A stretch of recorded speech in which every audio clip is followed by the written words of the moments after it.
Tatiana et moi, nous nous rencontrons, si j'ai bonne mémoire, en 2001, juste après le déclenchement de la guerre en Côte d'Ivoire.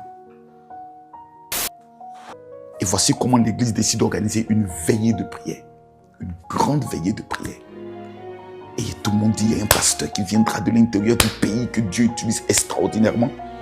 Et c'est là que la mère de mon épouse décide de venir avec sa fille. Et c'est là que sa maman, quand elle me voit, elle commence à pleurer. J'ai dit, maman, pourquoi tu pleures? Elle dit, tu avais dit que ma fille allait devenir folle. Est-ce que tu te rappelles? J'ai dit, oui, je me rappelle. Elle dit, ma fille est devenue folle.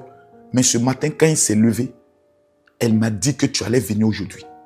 Donc quand j'arrive, elle commence à crier. Et puis elle descend les escaliers, les petites marches. Et elle vient vers moi et je tends ma main vers elle. Et elle dit, je vous avais dit que mon serviteur allait venir. Donc elle me prend la main, elle monte, elle commence à rire d'une manière un peu gênée. Et puis elle veut commencer à crier. Puis j'ai dit, stop! Pas ça quand moi je suis là. Jamais quand moi je suis là.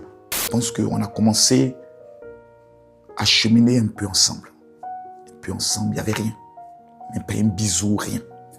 On priait toujours ensemble, mais sa maman constatait par sa manière de me servir autre qu'il y avait un changement. Et je ne sais pas qu'est-ce qui s'est passé. Sa mère a appris qu'elle et moi, on est fiancés, qu'on va se marier. Moi, j'ai souffert dans ma vie. Ouais, j'ai beaucoup souffert.